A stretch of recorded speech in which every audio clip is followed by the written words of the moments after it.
Benvenuta. Grazie dell'invito. Direi di iniziare subito chiedendoti perché Karma Rosso? Dunque, karma è causa-effetto. Nel momento in cui uno mette piede qui diventa karma. Ora, da bambina io osservavo gli adulti e pensavo, sono infelici, continuano a farsi del male, che cosa non riescono a capire. E sapevo che avrei dovuto fare qualcosa per aiutare. Poi gli anni sono passati e ho imparato 2 o 3 cose e ora aiuto le persone a capire. Lo faccio con il rosso, perché il rosso sono io.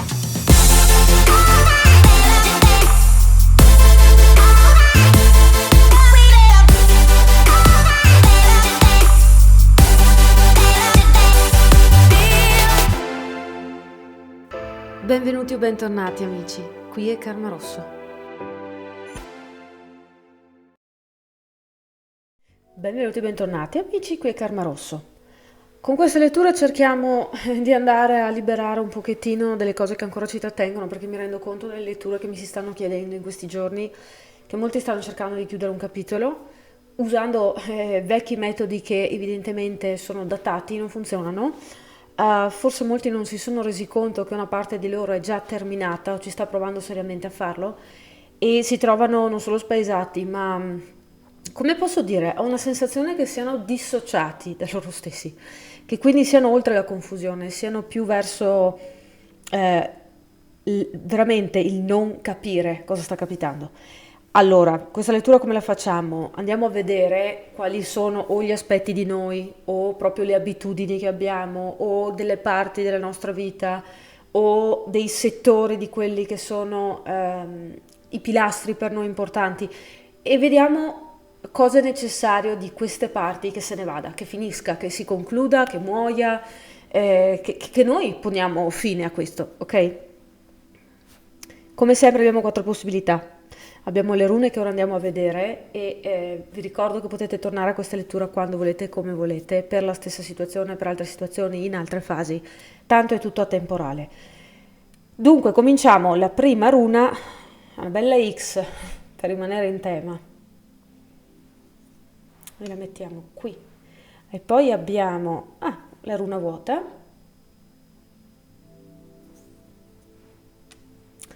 dopodiché abbiamo la terza runa. Tra l'altro mi sto guardando la mano per vedere se sono centrata nello schermo e mi è venuto in mente che se c'è qualcuno che sa leggere il palmo in sala, questa sarebbe una buona occasione per farlo. Bene, allora vado a cominciare dalla numero 1 e poi proseguiamo con le altre. Prima scelta con la prima runa. Mettiamo questa da parte, come sempre la usiamo come una sorta di convalida e andiamo a vedere per voi di che si tratta, qual è la parte di voi che ha senso far morire, la parte, l'area, come avete visto nell'intro, c'è una piccola spiegazione.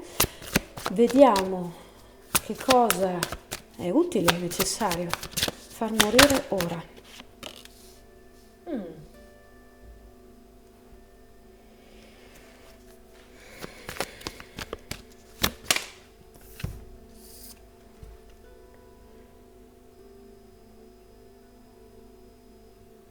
Ok, cominciamo dall'atteggiamento attraverso cui questa parte di voi si manifesta.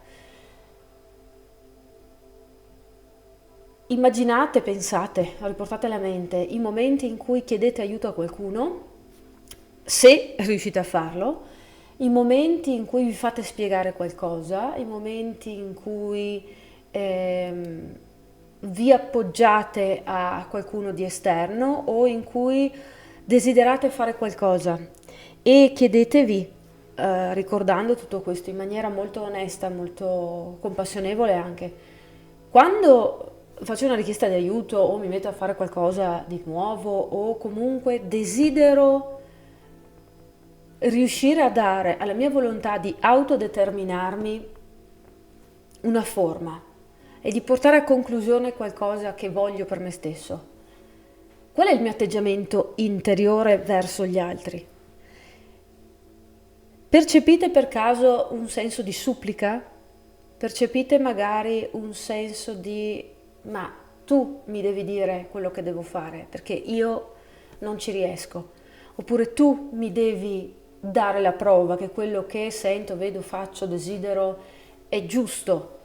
Tu mi devi venire a fare le cose perché guarda me, non riesco. E c'è anche qui un senso di vittimismo, eh? Questo non è solo essere feriti dal passato, questo è anche a un certo punto decidere di abbracciare l'immagine di se stessi come delle vittime. Non è bello da sentirselo dire, immagino, però la verità è libera. Quindi c'è una parte di voi che probabilmente ricorre a questa strategia, perché poi si tratta di strategie che la nostra parte interiore, il nostro sistema nervoso mette in atto per farci sentire in qualche maniera al sicuro, anche se come vedete non funziona sempre. E però questo ci trattiene, perché quando noi rileghiamo all'esterno ciò che è il nostro potere personale, è ovvio che noi non stiamo prendendo in mano la nostra situazione e magari risultiamo anche pesanti agli altri, o magari troviamo degli stronzi che si approfittano di noi, o magari troviamo persone che all'inizio ci trovano carini e coccolosi e poi non riusciamo a capire perché ci scaricano in 448 o in malo modo. Quindi non prendere in mano la propria responsabilità, con responsabilità intendo proprio il manubrio, ok? Della nostra bicicletta, che è la nostra vita, del nostro potere personale, ci mette in una serie di situazioni che non solo attirano momenti scomodi, persone scomode, ma veramente ci fanno rimanere a un livello infantile di quella che potrebbe essere la nostra esperienza adulta. Perché è carino quando un bambino di 2 anni ti chiede di fare qualcosa, diventa incomprensibile ad altre persone che non hanno la sensibilità necessaria per capire che voi siete bloccati in questo senso, per quelli diventa un problema. E quindi questo va a aumentare ancora di più il vostro senso di esclusione dalla società, dall'umanità, dal senso di famiglia. Questo vi fa sentire ancora più inadatti. Questo vi va a colpire ancora di più nell'orgoglio probabilmente e vi dà questo falso messaggio ancora una volta che non ve la potete cavare da soli, che non ce la fate, che il mondo magari è triste, ce l'ha con voi. Poi nessuno mette in dubbio che ci siano state situazioni nella vostra vita veramente drammatiche, veramente pesanti. Però purtroppo ognuno è il capitano della propria nave e se la nave affonda, quelli che affogano siamo noi. Quindi a un certo punto bisogna anche, in qualche maniera, anche se non abbiamo idea di come, farcela rinascere questa scintilla dentro, questo desiderio di essere noi a comandare, anche se si trattasse di morire stando in piedi sulla propria nave mentre affonda, ma farlo con coscienza, con il sorriso sulle labbra, con convinzione, con concretezza, fa tutta la differenza. Quindi, prima cosa, smettete di dire non ce la faccio, io non posso, è un momento sfortunato o quello che è. Ripeto, nessuno mette in dubbio che la realtà sia in questo momento pesante, ma nutrire un'idea di voi come di deboli non può di sicuro portare a nessun miglioramento. Quindi che cosa scegliamo, anche solo a rigor di logica? Scegliamo di far morire questa sciocca strategia dentro di noi che avrà funzionato magari in qualche fase della vita, adesso però non serve più, no? Quindi andiamo a vedere un po' più approfonditamente. Eccola qui. È come se una parte di voi incolpasse l'esterno della propria coppa vuota, della propria mancanza di serenità, della propria, come posso dire, del carattere magari anche che avete dovuto sviluppare, delle strategie che avete dovuto utilizzare. Io ve lo ripeto continuamente, non sono una nata sugli allori, anzi, per cui capisco benissimo quando uno deve trovare una maniera in qualche modo di andare avanti. Però qui noto che c'è, nel tempo almeno, si è sviluppata un'attitudine al cercare di trovare una ragione per cui le cose non possono funzionare. Cioè siete passati dall'altra parte dello spettro di questa energia. Quindi questo sta veramente diventando una sorta di scusa della vostra interiorità di cui probabilmente neanche ve ne rendete conto, che vi tiene incollati allo stato di perdente per principio, per partito preso. Ovviamente avrete notato che c'è qualcosa dentro di voi che non vi fa stare bene e non parliamo poi dei risultati, no? Quindi questo deve lasciare spazio a una versione di voi molto più desiderosa di vedere se davvero questa nave affonda o no. Sto dicendo che sarà facile? No, sicuramente no, però non deve essere per forza difficile. Quindi tanti ora si staranno chiedendo come facciamo quindi a far morire questa parte, no? Perché a volte sicuramente sembrerà avere il sopravvento. Ok, allora questa carta io l'adoro perché il 5 di denari di solito, per come viene letta generalmente questa carta, ha veramente l'energia di chi piange miseria, di chi dice sono stato abbandonato dalla vita e da tutto e quindi ora eccomi qui a raccattare quello che viene, no? Però in realtà è la carta di chi non aspetta solo di essere salvato, ma si fida in qualche maniera dell'universo e della possibilità che possano esserci 1000 giornate storte, ma ce ne sarà una giusta, che io coglierò, davanti alla quale sarò abbastanza presente a me stesso per non lasciarmela sfuggire. Quindi in realtà pensate a una persona che sta per strada, no? E che letteralmente ha probabilmente perso tutto. A un certo punto, questo stato di abbandono che la persona ha abbracciato dentro di sé, perché per arrivare a quel punto probabilmente si vive forte il senso dell'abbandono, c'è anche una profonda libertà, un profondo affidarsi al caso, perché che piaccia o no la situazione quello richiede. Quando si vive di elemosina non c'è niente di controllabile. Quindi da una parte è terrorizzante, dall'altra che la persona se ne renda conto o no, è altamente liberante e va a sviluppare il senso di fiducia in quello che può essere, non solo sfiducia in quello che è stato. Questo è un discorso un po' complesso, sicuramente difficile da affrontare in 5 minuti qui adesso in una lettura di questo tipo, però quell'immagine di chi si affida comunque agli altri, all'universo, ma con un senso di fiducia, con un senso di in qualche maniera qualcosa succederà, anche se non si ha proprio idea di che cosa, come, quando, non è gestibile, nessuno ce lo può confermare. Quella è la vera attitudine. Quindi viene richiesto a voi di tornare un po' sui vostri passi, di tornare un po' indietro con quell'ago della bilancia che si è sbilanciato, che è andato troppo sul vittimismo. Tornate indietro, lasciate che la tragicità di quello che può essere accaduto nella vostra vita vi faccia sentire il grado di perdita, però poi tiratevi sulle maniche e andate avanti, cominciate di nuovo ad alimentare la credenza che qualcosa può succedere, non perché cade dall'alto, ma perché l'universo è fatto di alti e bassi, di positivo e negativo, e prima o poi, in qualche maniera, qualcosa di buono riuscirete a farlo.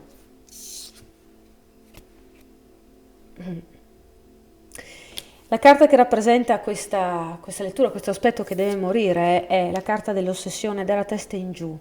Tra l'altro associato al 3, che per me è proprio la costruzione, l'equilibrio minimo delle cose. Va proprio a rendere ancora più chiaro il concetto, quell'esempio, quella metafora che ho usato del lago della bilancia, no? Essere effettivamente vittima degli eventi, che poi però diventa un'identità, cioè essere vittima e basta. Diventa un'ossessione, ci fa vedere le cose solo in un modo, ci fa mettere degli occhiali che ci fanno vedere le cose solo sotto una certa prospettiva, una certa luce, una certa illuminazione. E questa è schiavitù. Tutte le ossessioni sono schiavitù. Quindi, che bello, sembra anche che, non so se era intenzione di chi ha fatto questo disegno, me ne rendo conto ora, sembra che questa immagine, questa persona, tenga in mano un'immensa lente, che potrebbe essere anche le lenti a contatto, un qualcosa di diverso che ci fa vedere la realtà in maniera diversa. Quindi spero che con questa lettura abbiate capito un po' meglio, forse tanto quello che è accaduto, che sta accadendo, quanto come si potrebbe andare a creare una situazione migliore per voi. Per tutto il resto, se mi cercate avete il mio indirizzo mail, il mio sito sta finalmente per essere ultimato, Miracolo Miracolo. Se invece volete altri contenuti li trovate qui sotto nel mio Instagram, ok? Io intanto vi ringrazio, vi auguro tanta guarigione, noi ci vediamo più avanti sul mio canale con le prossime letture. Qui è tutto da Karma Rosso, ciao ciao!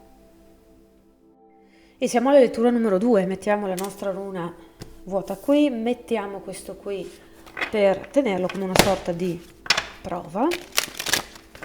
E ora andiamo a vedere quale parte, che cosa deve morire, che aspetto, che cosa ha senso lasciar cadere, morire, terminare, per chi sta guardando questa lettura e vuole migliorare la propria vita, stare bene, avere risultati. Eccoci qua. Allora,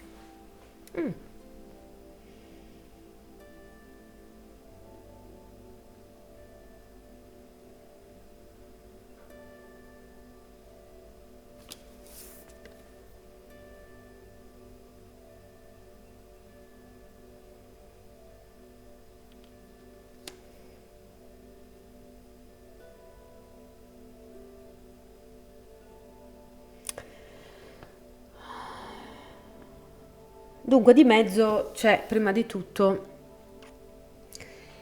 il proprio, cioè l'argomento che stiamo guardando è il proprio valore personale. Quindi non è un territorio sicuramente facile, no? Per tutti gli umani è comunque un posto di solito abbastanza minato. Ed è colpa un po' dell'educazione che riceviamo, della società, delle paure che sono tipiche, voglio dire, della razza umana. Andiamo un po' più a fondo. Allora, quando lavorate su qualcosa, per esempio un lavoro, una famiglia, una relazione, il vostro aspetto fisico, la vostra salute, qualunque cosa che comunque sia per voi, per come vedete le cose, socialmente riconosciuto e riconoscibile, mi viene da dire. Stavo dicendo riconosciuto solo, ma riconoscibile, cioè qualcosa che può essere indossato come un fiore all'occhiello, probabilmente. Quindi qui il vostro valore personale viene messo in discussione, che voi lo ammettiate o meno, ve ne rendate conto o meno, viene messo in discussione dalla capacità del mondo esterno di riconoscervelo. Quindi magari voi ottenete tante cose, le avete ottenute, però classica situazione, i vostri non vanno fatto un complimento, il vostro compagno o compagna non ha fatto una piega, a voi magari è costato tanto e pare che sia il minimo indispensabile per essere degli esseri umani decenti. C'è un po' di tutto qui dentro, anche perché tante sono le persone che guardano un'unica lettura. Però di fatto stiamo parlando di quegli ambiti della vita in cui generalmente si ottengono dei goal, dei risultati, si arriva a un punto d'arrivo davanti al quale gli altri dicono caspita, sei stato bravo, oppure quello è il tuo obiettivo. Può essere quindi una laurea, può essere un matrimonio, un bambino, una forma fisica, una religione, ok, qualunque cosa. E questo aspetto, questo riconoscimento, in questo senso intendo aspetto, l'aspetto dell'esperienza dell'ottenere, ecco, visto da questa prospettiva, dalla prospettiva del riconoscimento esterno, è un problema per voi, perché va a intaccare la risposta degli altri, quella che è la vostra autostima è molto riduttivo, il vostro senso dell'opportuno, dell'aver diritto ad essere vivi, dell'essere apprezzabili, intesi come esseri umani utili al gruppo. Quindi il vostro diritto all'esistenza viene compromesso costantemente dalla capacità altrui di interessarsi ai vostri successi.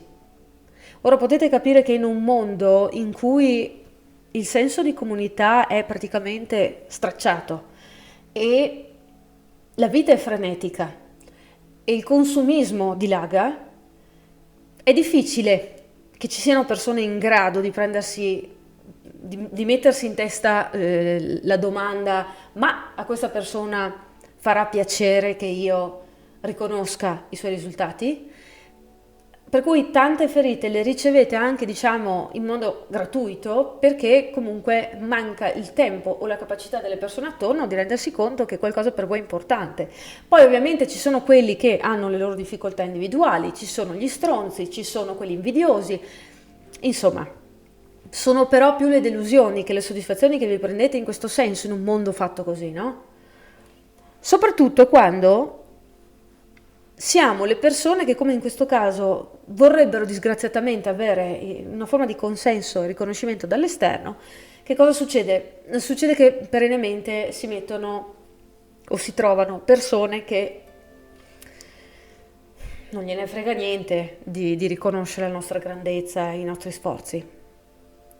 Quindi, quale aspetto di voi deve morire? Proprio questo. Dipendere dagli altri in questo senso. So anch'io che in un mondo migliore, in una società migliore, questo potrebbe essere una cosa abbastanza normale, perché siamo esseri umani e in realtà il riconoscimento tiene in equilibrio la comunità. Parlo di una comunità salutare, sana. Purtroppo in questa fase, almeno noi occidentali, ok, non siamo in grado di fare questo, l'abbiamo perso. Per cui ci dobbiamo arrangiare con quello che abbiamo. E anche se doloroso, non è proprio impossibile riuscire a costruire il nostro senso del valore personale basandoci su chi siamo. D'altra parte, tutte le più grandi innovazioni della comunità umana sono state possibili grazie a persone che, nonostante vivessero in altri contesti sociali, comunque non venivano riconosciuti dal loro gruppo, comunque venivano visti come diversi, perché se tutti facciamo ciò che il gruppo ha sempre fatto, nulla di nuovo accade. Quindi chi ha assaggiato per primo l'amara torta della diversità e della solitudine, quindi del non riconoscimento, sono quelli che sono stati più utili all'umanità. Quindi in questo senso vi voglio dire, prima o poi credo sia purtroppo una fetta di torta che tocca a tutti e in questa società moderna toccherà a molti, sempre più spesso credo. E infatti basta guardare la nostra società, è fatta di persone sempre più traumatizzate. Tutto questo per dire che l'unica è cominciare a rendersi conto che una cosa ha valore in base a quello che noi riconosciamo di valore a quella cosa. Ben venga se gli altri non hanno la nostra capacità di riconoscere qualcosa o non si interessano a quello che interessa a noi. Non importa chi sono, fossero anche il Papa, fossero mamma e papà, fosse il nostro grande idolo che non ci caga di striscio, non importa.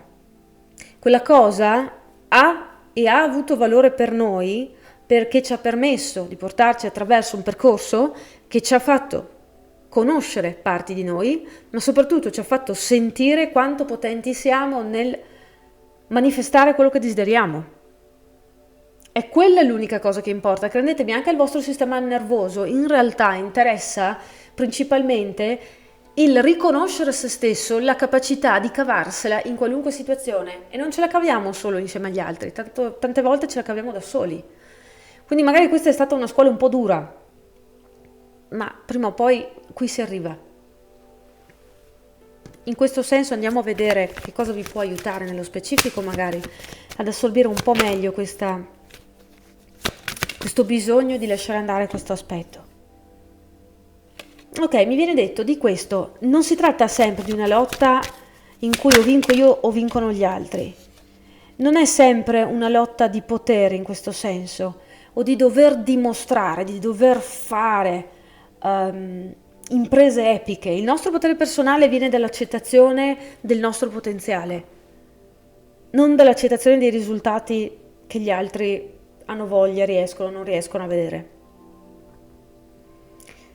Quindi la più grande disperazione può venire dal devolvere tutte le nostre energie al cercare di ottenere 5 minuti di attenzione da persone che tutt'al più di solito non sono nemmeno attenti all'interno della loro stessa vita. Quindi è veramente una perdita di tempo. Certo, farebbe piacere che andasse tutto come nei nostri sogni, purtroppo non va così. E quindi che cosa facciamo? Rimaniamo bloccati? No, facciamo morire questa parte, non diamole sostegno. Ogni volta che si fa viva, diciamole, stai dicendo cazzate, non c'è bisogno che gli altri dicano hai fatto bene, hai fatto male, che mettano un loro giudizio, che si intromettano nell'intimità del nostro rapporto con noi stessi, per sentirci soddisfatti di noi, per sentire che ha senso quello che stiamo facendo.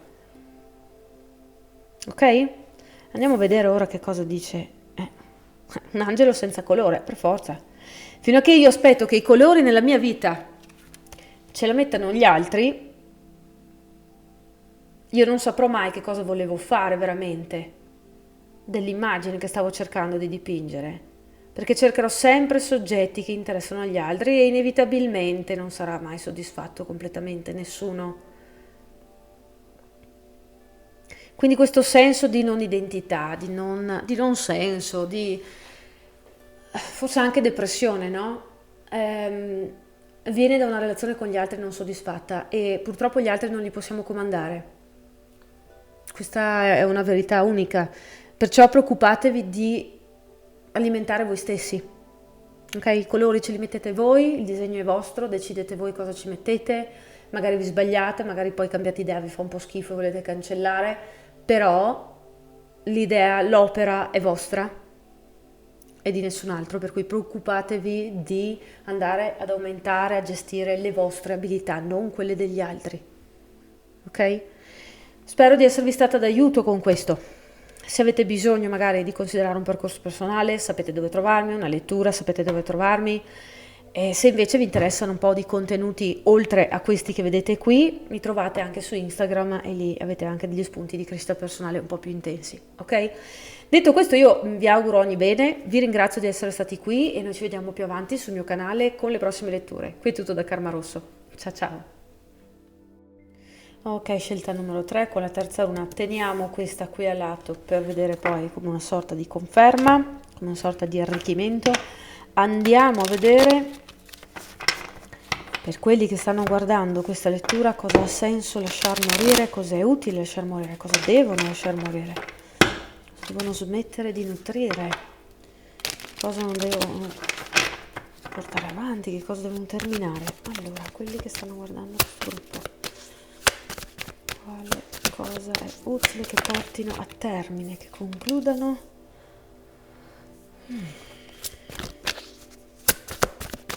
Ok.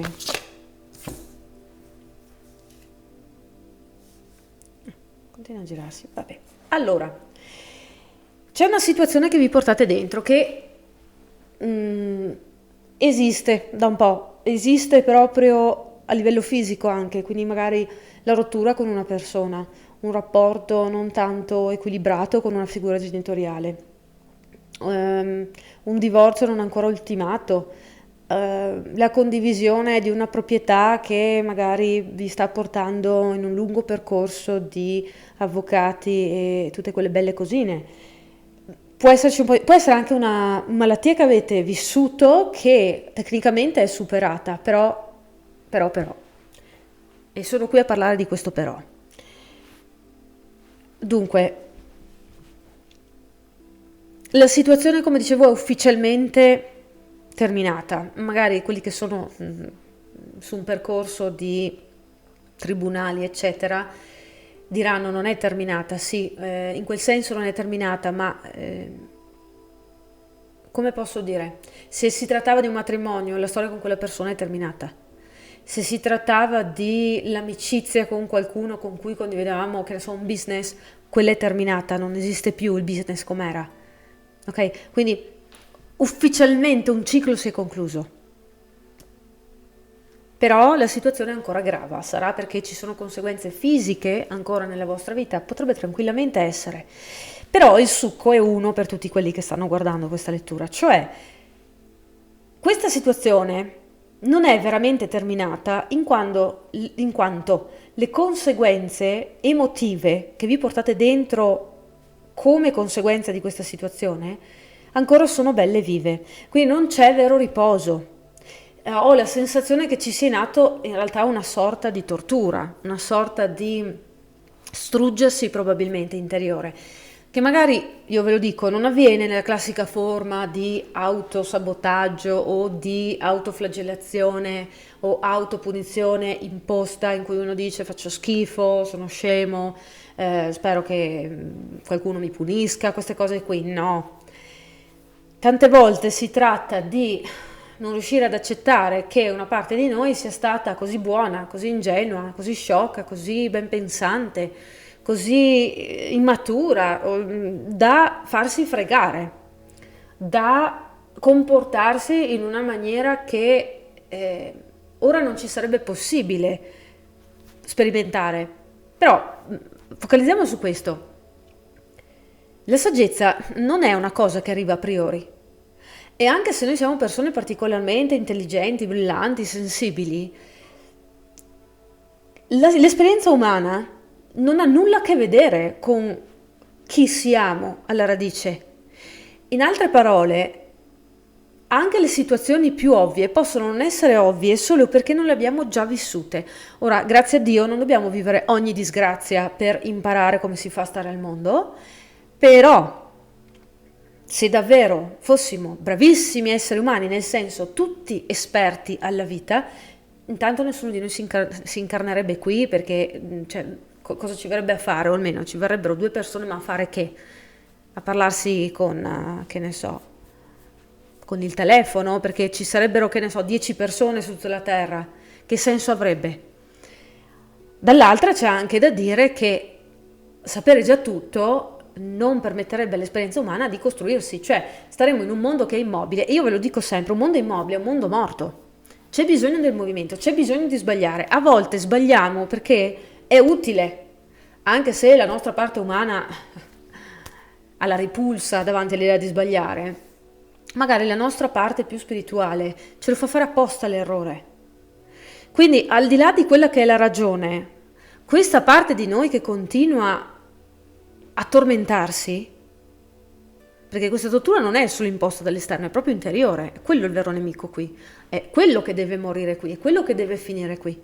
Ecco, fino a che questa parte continua a esistere non c'è vera conclusione, ed è il momento di lasciare andare, è il momento di chiudere, ok? E qui non vi sto a dire perdonate o queste baggianate, perché poi tra l'altro, soprattutto quelli che mi seguono da un po', che mi seguono su Instagram, avranno capito che io proprio non sostengo il perdono come una cosa che si fa all'inizio. Il perdono è un passaggio naturale che si fa dopo un lungo percorso di guarigione. È un qualcosa che non è assolutamente possibile anticipare. Quindi non vi sto suggerendo di, che ne so, fare una preghierina o chiamare la persona con cui avete qualche problema o, che ne so, fare un miracolo e decidere di chiudere questa questione, perché se fosse così facile nessuno di noi sarebbe qui. Però vi sto dicendo che prendere coscienza del fatto che quella parte ancora è in uno stato di agitazione dentro di voi è il primo passo per cominciare a ricostruire un senso di autostima che non è solo autostima, cioè l'autostima è come la identifichiamo noi, come la sperimentiamo noi poi, ma è di compassione verso noi stessi, amore verso noi stessi, permissività verso noi stessi, verso la nostra parte umana.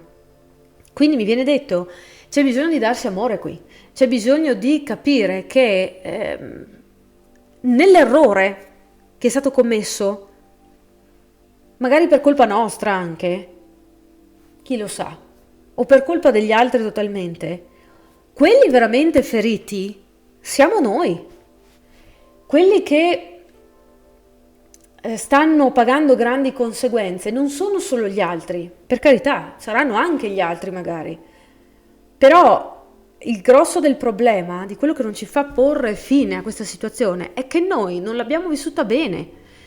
Ovviamente chi verrebbe bene certe situazioni? Nessuno, credo, no? Però c'è una parte di noi che non riesce a perdonare a noi stessi il fatto che siamo umani, e qui bisogna parlare a questa nostra parte umana, che sia guardandoci allo specchio, scrivendo una lettera, pregando, facendo qualunque cosa vi aiuti a sentire che state parlando a voi stessi, e dire: senti, avrai anche fatto la cazzata, oppure ci sarà stato qualcuno che ti ha fatto qualcosa e tu ti reputi in qualche maniera responsabile, però guarda che la cosa brutta qui è che un essere umano ha sofferto e quell'essere umano sei tu. molto semplice, ok? Non c'è molto di più da fare e lasciate poi che le emozioni che devono arrivare arrivino. Penso che in qualche modo qui ci sia proprio un insieme di energie che io descriverei come lutto in generale, che ancora non si sono espresse. Sì, sì, perché mi viene detto è già successo ciò che doveva succedere di tremendo. Adesso però è il momento di abbandonare il luogo del delitto, in tutti i sensi. Quindi di smettere di reputarsi così responsabili. Tante volte, ripeto, le cose accadono perché devono accadere, ok? Quindi qui viene detto chiamare la tempesta con una figura che a me ricorda molto quasi una persona che abbia a che fare con il mondo degli spiriti, no? Una persona in grado di connettersi alle energie di natura, quindi al senso della vita in generale, e che abbia questa conoscenza ancestrale dentro di sé e questa capacità di fidarsi del fatto che può muovere grandi energie che sembrano essere fuori dal controllo umano, come ad esempio chiamare una tempesta, no? Un temporale, muovere energie di questo tipo. E lo richiama a sé non per fare dei disastri, non per dimostrare agli altri a se stesso che è bravo e lo sa fare, ma lo fa perché è naturale una volta che uno entra in unione con se stesso, riuscire a gestire energie che sembrano ingestibili. E richiamare a sé un temporale non ha solo gli effetti del creare catastrofi con la pioggia e le correnti e tutto quello che ne consegue, ma può avere la grande utilità di finalmente portare l'acqua dove deve stare, perché magari siamo in un momento di aridità totale. Quindi non sempre un qualcosa che sembra brutto come un temporale o una tempesta sono una maledizione.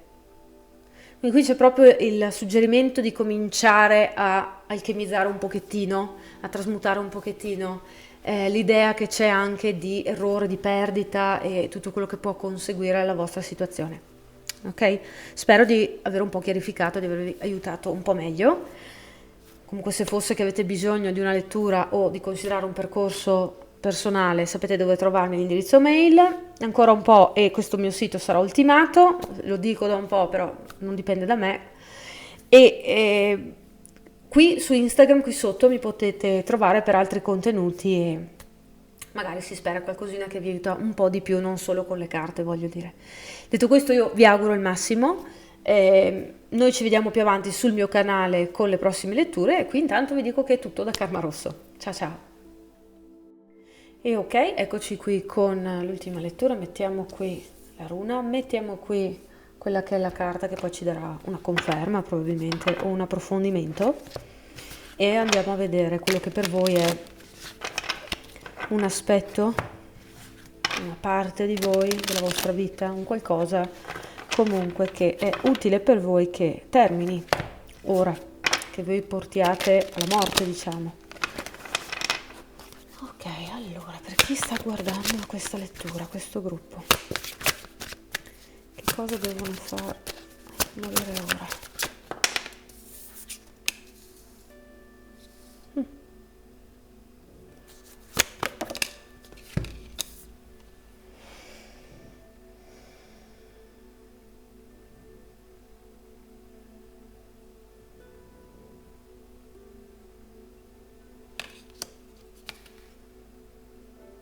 Ok, molto chiaro e anche molto semplice, almeno per ora. Poi sapete che io canalizzando magari arrivo sempre ai punti un po' più resistenti. Va bene. Dunque, nelle altre letture ho dovuto un po' introdurre il discorso, qui mi sembra proprio che sia il caso di andare diretti. C'è troppa modestia in voi. Aspettate che qualcuno vi riconosca che siete dei grandi o reputate che sia esagerato essere dei grandi voi stessi, oppure, scusate, sto cercando di mettere, ok, a fuoco, oppure ci sono degli aspetti di voi proprio che reputate che sia più, mi viene da dire più bello, più rispettoso, non strofinare sul naso agli altri. Vi piace la modestia non solo perché vi sembra un territorio più sicuro, ma perché vi dà l'impressione che sia troppo mostrarsi nella gloria totale. E questo vi fa vivere come... Caspita, mi si sta facendo l'esempio di una storia che non penso di aver mai sentito, ma mi si sta dicendo la trama.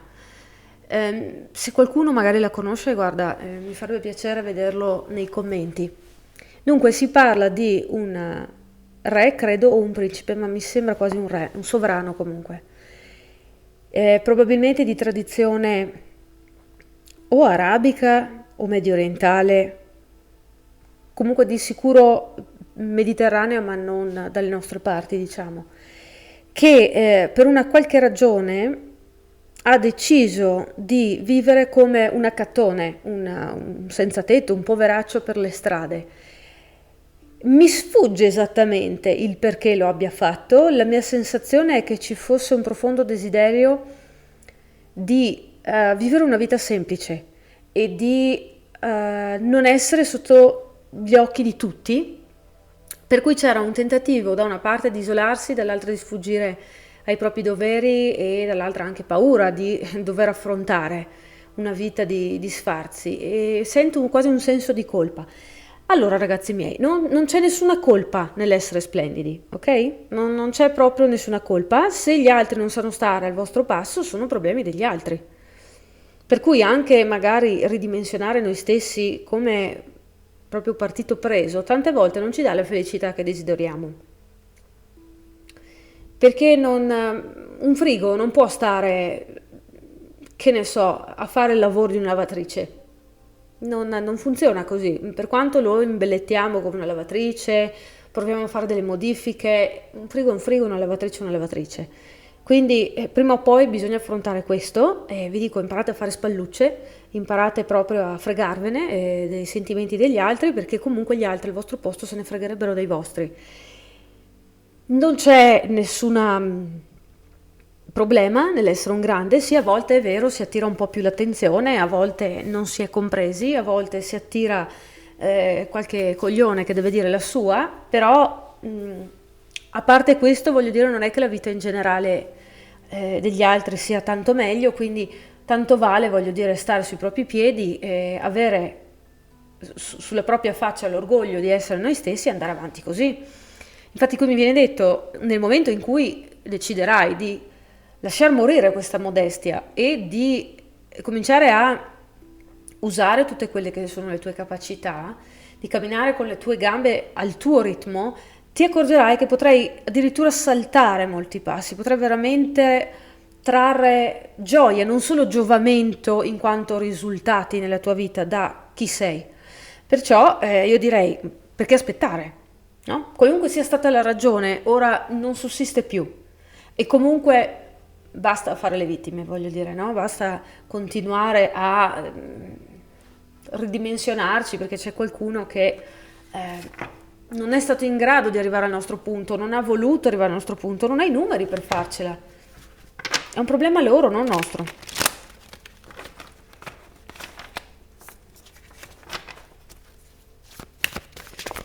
Quindi, tra l'altro è quello che vi trattiene anche dai vostri desideri, continuare a fare quello che state facendo in questa maniera. Non ha proprio senso, non porta da nessuna parte, alimentare in tutta segretezza i vostri desideri non porta da nessuna parte. Ovvio che non vi sto dicendo di splatterare a tutti l'intimità della vostra grandezza, però vi sto dicendo di camminare a testa alta, vi sto dicendo di smettere di gattonare per far finta di essere a livello degli altri. Quindi che cosa viene suggerito? Poteva finire qui la lettura, ma sento che c'è bisogno un attimino di approfondire.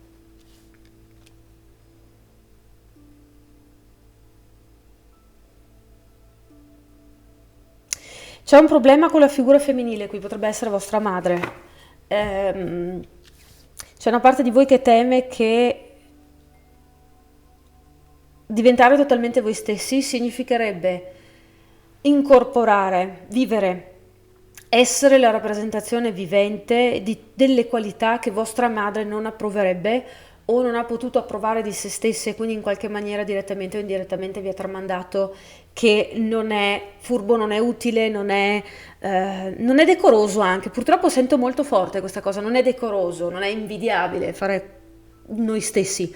Meglio stare tranquilli, meglio raggiungere gli obiettivi degli altri, meglio salvare la felicità della mamma che ci vuole ridimensionati. Qualunque sia la vostra storia, qualunque sia il punto nella vostra vita in cui questa credenza sia ancorata, datele un calcio, non serve a niente, vi ha già reso infelici abbastanza, liberatevi. Vi serve solo, guardate, siete diversi dagli altri in questo senso, non c'è tanto da lavorarci e prendere coscienza, c'è da farlo e basta. Da farlo e basta. E c'è un richiamo alle stelle. L'espressione nudi davanti alle stelle io la amo perché mi ricorda proprio il vero comune denominatore di ogni essere esistente. Alla fine siamo tutti, come diceva Shakespeare, polvere di stelle, no? Siamo fatti della stessa sostanza di cui sono fatte le stelle. Quindi non è una gara, non è un problema essere noi stessi, non ci deve essere questa sensazione di mi è concesso essere chi sono in rapporto all'esterno. In realtà c'è grandezza nella nostra semplicità, intendo semplicità nell'essere semplicemente noi stessi. Quindi, tra l'altro, in qualunque maniera voi cercate di ridimensionarvi, vi si nota lo stesso. Ok? Se ci fosse, che ne so, un dinosauro in una chiesa, lo noterebbero tutti, anche se il dinosauro magari mi fa qualche acuto mentre cerca di confondersi con le voci del coro e cammina sulle punte per sembrare leggero. Beh, è un dinosauro. Non possiamo veramente storpiare chi siamo fino al punto da non diventare più noi stessi. Per cui chi se ne frega, ragazzi, mollate proprio la cinta e via liberi, ok? La vostra lettura è stata la più veloce perché sinceramente tutto quello che c'era da dire era molto semplice da tirar fuori. Allora, io vi ringrazio di essere stati qui, spero che questo vi abbia comunque aiutato, vi sia piaciuto. Se avete comunque bisogno di mettervi in contatto con me, vi trovate qui al mio indirizzo mail, tra un po' anche il mio sito finalmente sarà ultimato, e se avete desiderio di approfondire un pochettino di più con tematiche di crescita personale e non solo, trovate altri contenuti sulla mia pagina Instagram. Quindi io vi ringrazio di essere stati qui, vi do assolutamente i miei migliori auguri e noi ci diamo appuntamento sul mio canale con le prossime letture più avanti. Qui è tutto da Karma Rosso. Ciao ciao!